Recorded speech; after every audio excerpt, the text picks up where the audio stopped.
Hey guys, and welcome to a battle featuring the Tomb Kings, led by Stormrunner, up against the High Elves and Anarian here. Should be a fun game, and this is to illustrate, there's been a build going around, a lot of talk about it. I believe Milk and Cookies Totor made a YouTube video about this particular High Elf build overall, and I think people took his video out of context a little bit. He was just saying it was very powerful. So we'll actually go through the High Elf build first, just to kind of explain what he was talking about and what I think people's misconceptions were. So in the front line, we just simply have triple spearmen here. These guys, cheap, cheerful, there to bog down enemies and be a general nuisance all round. You go for quad Illyrian Reaver archers hidden in the trees here. These guys are in fact chevroned up as well. So you use the Illyrian Reavers to take down your enemy skirmish tools and try and pressure their range abilities, such as archers and the like, because those are the main things which is going to threaten the core of the army here. Now we do have a Star Dragon flying up in the sky, as well as a Mighty Moon Dragon. The Moon Dragon's got a really cool model as well. And what you do, you get Techless on his big bird over here. He's going to be bringing the net, Enfeebling Foe, Regrowth, his potions, all that good stuff. You net down the enemy casters, the enemy lords and so forth. You float over top with your Star Dragon and your Moon Dragon, and you breathe huge gouts of flame down upon them, assassinating enemy characters very early on in the battle. And at that point, you still have 3 giant terrifying monsters, which with the low leadership, once the enemy lord is dead, can be really tricky for your opponent. Now, I think there was a weird kind of wave in the community, I think, of this, oh my god, this unbelievable, unbeatable build, and that is not at all what Milk and Cookies Total was saying. He's simply saying that this is a very powerful and common thing that's been around for absolute ages, is you get a load of big single entity monsters, you heal them up, you net enemy lords, and kind of do all that good stuff. So it'd be interesting, but to counteract that today, we do have Stormrunner's build of the Tomb Kings. In the front line, he's gone cheap, cheerful skeleton warriors, here to absorb as much damage as possible. They will trade very effectively up against the spearmen, however. Here's a couple of spearmen of his own in the back lines, as well as some of the sneaky snake knights with their halberds here. Going to be really key in this battle, as they do come in with a great anti-large, as well as poison attacks to lower the enemy stats. He has double Bone Giant in the centre pocket here. Looks like they are both in fact chevroned up as well. Coming in with a Leech Priest of Light, who is going Bronus Time Warp, which is something I've basically never seen the Tomb Kings use. They're going to buff up a huge area for that plus 24 melee attack. Should be some fun stuff to see indeed. And it looks like he has also brought his own net to help these Bone Giants tie down their opposition. For his leadership, he does have the High Queen Khalida herself on top of her Mighty Snake. So a nice theme here. One awesome shot with those guys in the background. She has a very cool staff and model. Don't get to see her terribly often, however. Coming in with all the usual suspected kind of spells and items and so forth. He also has a W Shopty Great Bow, one of which is the Chosen of the Gods. So we'll see how this does fare up against this Mighty High Elf build. Now, the dragons are going to have a big problem. They are very large targets, so very susceptible to fire. And yes, you can heal them up, but there is a healing cap, and it is also wasting your winds of magic. So the Double Bone Giants are going to have a bit of a field day here. And because there's nothing which can really push through this front line, these spearmen are going to try their best to shut down this range core, but they're really going to struggle. And the Illyrian Reavers, much better at taking down lightly armoured foes. They're not going to do too much damage to the Bone Giants and the like. Lich Priest does start to ride forward, ride forth, and net down this Star Dragon, who's getting a fat regrowth on him now. He's getting absolutely pelted by the Shopty as well as the Bone Giants, but that regrowth is keeping him in the action. He's a very meaty fella indeed. And over comes the Moon Dragon as well as Techless, so we're going to have to see where she does decide to plant her breath attacks here. Looks like the High Queen actually seeking sanctuary amongst the spearmen of the enemy. Looks like a couple more shots going in as well. So a big breath attack does go down on the Bone Giant, but the Moon Dragon doesn't do as much damage as the Star Dragon in one burst, although I think it is better against in like. So in comes the first fiery convocation. Once again, it's going down Chosen of the Gods and the like. Not going to do too much damage. Much better against infantry. We're coming done down this line here. As you can see, the Star Dragon has already been forced off and is running for the hills overall. The Moon Dragon does come down, trying to get some good engagements up against the Bone Giant. A lovely enfeebling foe from Techless has been popped. Going to be weakening down this Bone Giant and making Techless much more hard hitting in combat, because he doesn't have the greatest combat stats even still on his Giant Phoenix. A big fat casted Bronus Time Warp has come down. Plus 24 melee attack makes these Bone Giants very deadly in combat, up to 56 melee attacks, some pretty crazy stuff.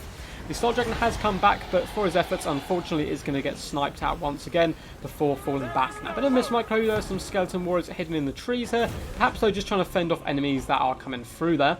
The Lane Reavers have used a ton of ammunition so far on the Chosen and the Gods as well as this Bone Giant, not doing too much damage unfortunately, and the High Elves are starting to break away here. It looks like the Spearmen actually do beat the Skeleton Warriors, but they're holding them back for such a long time. This back line has been protected very, very well. Unfortunately for Teclis, he has been pinned down in the back lines here, and he has decent mass, but so do these sneaky snakes. They're surrounded by halberd infantry, or cav I suppose. He is going to get dragged down very, very quickly here. Bonus Time Warp was still active there for a decent amount of time, so the Bone Giant have been laying a arse whooping onto this Moon Dragon here, knowing it as powerful as the star, whilst her flank does also get pierced by Ushopti Great Bows, unfortunately. Not going to be a good day so far for this Moon Dragon. Lovely play here though. Lane Reavers have swooped around this Leech Priest, should be able to bring him down pretty damn effectively. Sorry for the ping in the distance there, my phone did just go off. And it looks like some Spearmen are coming back as well. And the Lane Reaver is going to be trying to hunt those guys down where possible. But this game looks pretty much over at this point. Teclis, I believe, did he manage to escape? I don't see a big Firebird anywhere. Ah, here he is. Teclis still alive, but once again gets netted down here. And the snakes are going to be upon him. But there's this pesky thing with Net of Amantok where it actually lets you get back up into the sky. I don't know if it's deliberate and they want to keep it this way. It's always seemed a bit odd to me. It has been in the game for a very long time. Lane Reaver is going to be bouncing forth. Looks like they have finished off with this Leech Priest here. Unfortunately, the Chosen the Gods doing some weird firing arcs, actually firing up and over these Lane Reavers rather than piercing them. And a lovely breath attack is going to be coming down, doing some okay damage up against the Knights, but again, nothing too crazy powerful. Now, Teclis is incredibly tanky and he's a ton of winds of magic, but he's very, very expensive. So to get the full value out of him, you do want to get him into combat, but it's so risky here. He's trying to snipe out the Bone Giant with the help of the Moon Dragon, doing some great cycle charging overall. But the counterplay by Stormron has been very top class here. Necropolis Knights hunting Teclis down wherever he lands, and they're losing so much health every time they do commit to a fight here. Bone Giant is starting to struggle a little bit. Moon Dragon is holding its ground for now. Looks like it has been chevroned up as well. But a big old bone club to the back there is going to force him back up into the skies. And the Lane Reavers really haven't got too much value so far. They got 9 kills here, 16 kills I suppose. It's not the end of the world, but nothing too crazy either. The two Bone Giants are staying relatively strong. Now they need to be shut down as they have a ton of ammunition left. Looks like we are getting another fiery convocation coming down here. Although, is it going to catch too much? It looks like it may have been mispositioned slightly. It should go through the Skeleton Warriors and do some okay damage. So nothing too crazy, unfortunately, from those today. The Bone Giants, once again, just going to be stacked on top of the High Queen Khalida, who does have poison attacks and is a really decent duelist all round. Really poking down Teclis at this point, down to 1,000 health. Another breath attack coming in, trying to target down the Bone Giants, who have gone up an extra chevron, before coming in an attempt to save Teclis, but he's just been caught in too many bad engagements, I'm afraid. And it looks like he's going to be going down here. Relatively low health, starting to waver.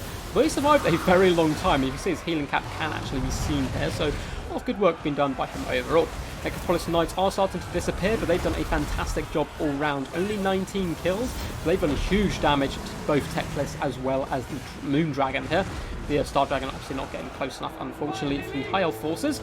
Teclis is back up into the sky, 607 health, still standing strong, but he really does not want to commit to a fight anymore. He basically needs to stay out of this engagement as long as possible, and really hope the Lane Reavers can get some decent focus fire with their range attacks. Which, you know, they're doing okay attacks overall, and Female Foe has been popped on the Bone Giant, attempting to try and help him get finished off here. Looks like he's in critical binding at this moment. The Lane Reavers are starting to run low on ammunition. They've lost quite a lot of models as well from those earlier sniper attempts on the Light Caster. And High Queen Cleader is incredibly healthy still, and a lot of the breath attacks have been used by the dragons. Now, Spearmen do have that nice bonus versus large, and they're surrounding these Bone Giants, who have chevroned up quite nicely here, and also loosen a few more shots at Teclis there, ensuring that he does keep his micro on point, keep it honest, and keep it moving. But the Spearmen do have bonus versus large, but they don't really have, the damage output to deal with a mighty Bone Giant. And once again, Teclis comes in, attempting to snipe that giant, but Queen Khalida has been all over the park today, slithering up behind Teclis on her snake. They're going to be doing some pretty decent damage. It looks like army losses has set in there, and that is going to be game to the Tomb Kings. So only a Pyrrhic victory there, a fun game, and a different, showcasing of different styles. As I said before, this is a very powerful build, and it is incredibly good, and I think the misconception people were having before is that this is like some kind of unbeatable build. It's not. I think people were just trying to show showcase the fact that healing single entities is incredibly powerful, and nets are incredibly powerful, so you combine the two, you get a really nice build overall. However, it's pretty weak to certain factions as well. I probably would never take it against Tomb Kings, simply because range attacks are incredibly good against this army, especially if you're not relying on lightly armoured archers and the like who can get picked off by Illyrian Reavers.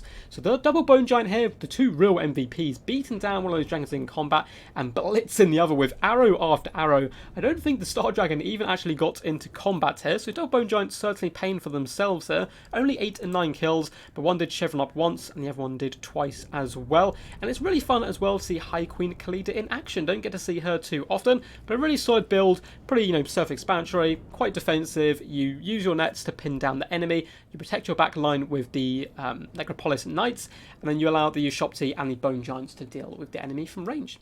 Anyway guys, hope you did enjoy. If you did, please do consider giving the video a big old thumbs up and subscribing to the channel as we do start to race towards 1,000 subscribers.